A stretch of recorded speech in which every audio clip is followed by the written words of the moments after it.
बिस्मिल्लाहिर्रहमानिर्रहीम। अस्सलाम वालेकुम डियर लिसनर्स। प्रपोजिशन के लेक्चर में आज मैं आपको जो हमारा सबसे पहली प्रपोजिशन है उसको मैं कवर करने की कोशिश करूंगा। प्रपोजिशन यूज़ ऑफ ऑन है। आप याद रखिए, आप साथ साथ प्रपोजिशन को समझते जाएं।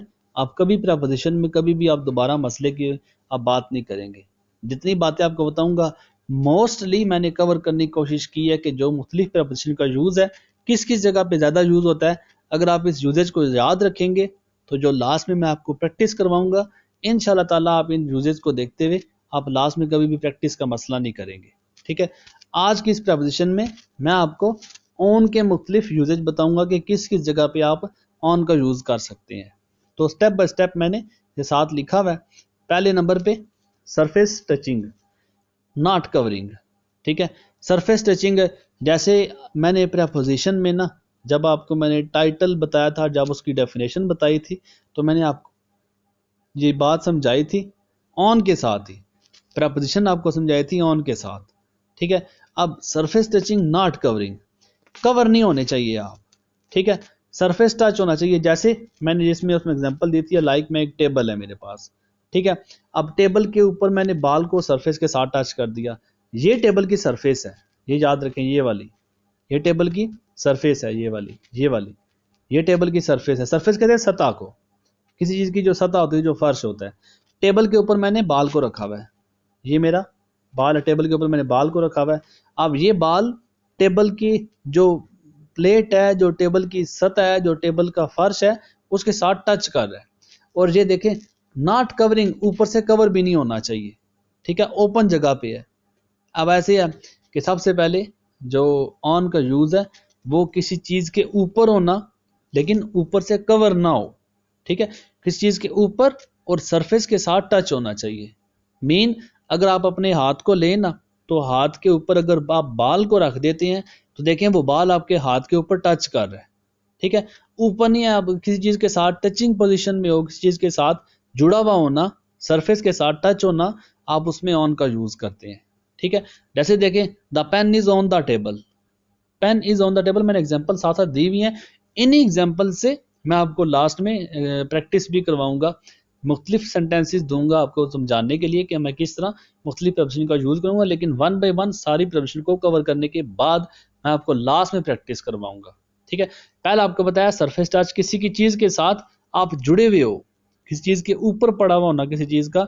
आपको हाथ की मिसाल दी है, हाथ के ऊपर आप बाल को रख दो, अब देखें वो बाल आपके हाथ के साथ टच करेगा, जुड़ा हुआ होगा, तो ये मैं ऑन करूँ। मैं ऐसे बोलूंगा कि the ball is on my hand, बिल्कुल इसी तरह जिस तरह मैंने एग्जांपल दी हुई है। कौन सी? The pen is on the table, table के ऊपर आप पेन को रख देते हो। अब देखें पेन जो है टेबल के ऊपर पड़ा हुआ है, तब हम कह सकते हैं कि the pen is on the table. ये है सबसे पहला यूज ऑन का। उम्मीद है आपको ऑन का यूज पहला समझ लग चुका होगा। दूसरी तरफ आते हैं जो डिवाइसेस होती हैं, जो मशीन होती हैं।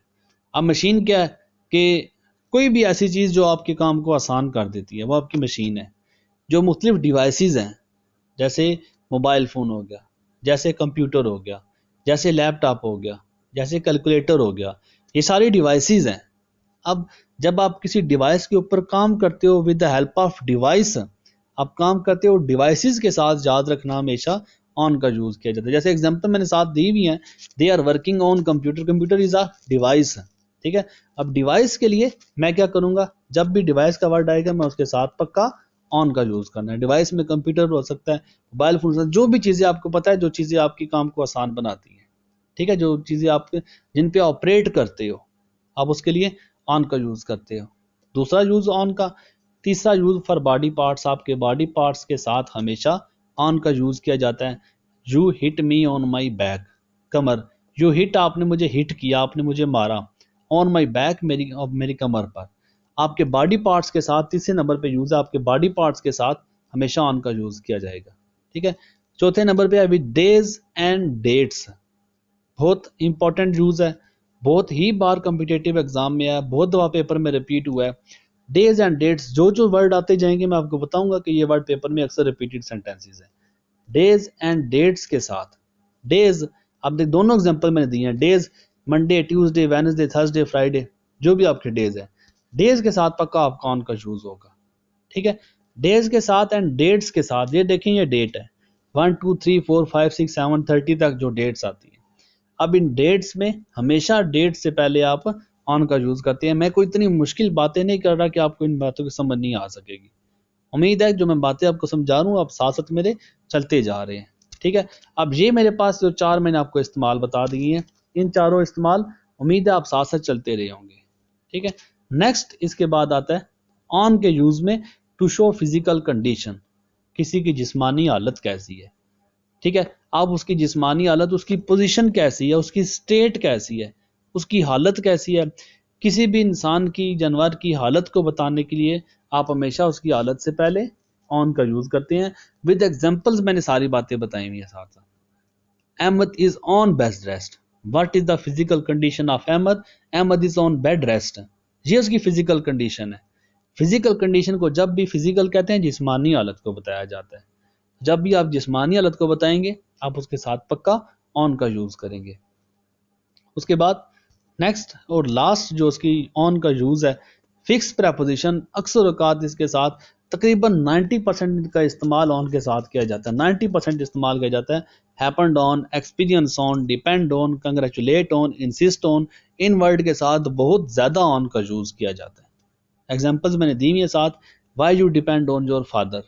Baby is insisting on going to park. Insist कहते हैं किसी चीज़ पे इसरार करना, जिद करना किसी चीज़ के लिए। तो ये कुछ मैंने वर्ड्स हाईलाइट किए हैं आपको समझाने के लिए कि इन वर्ड्स के साथ आप जब भी यूज़ करें तो आप हमेशा ऑन का यूज़ करें। बहुत ज़्यादा इनका ऑन का यूज़ किया जाता है। उम्मीद है ये थे मेरे ऑन के लेक्चर। ठीक है, उम्मीद है आपको ऑन में नेक्स्ट टाइम जब भी प्रेपोजिशन का यूज़ करेंगे आप दोबारा कभी भी ऑन की प्रेपोजिशन में हिचकिचाहट का शिकार नहीं होंगे। ये 5-6 आप पॉइंट याद रखें। ऐसे ही जितने भी मेरी प्रेपोजिशंस हैं आप साथ साथ पॉइंट्स को देखते जाएं। चाहे आप स्क्रीनशॉट लें, चाहे आप अपने नोट्स बनाएं, चाहे आप इनको जैसे आप इजीली रिमेंबर कर सकते हैं, आप इनको साथ साथ देखते जाएं। नेक्स्ट टाइम आप जब कभी प्रेपोजिशन का यूज़ करेंगे इंशाल्लाह ताला आपकी प्रेपोजिशन में शिकायत नहीं करेंगे कि मुझे प्रेपोजिशन की समझ नहीं आई। दुआओं में याद रखिए। अल्लाह हाफिज़।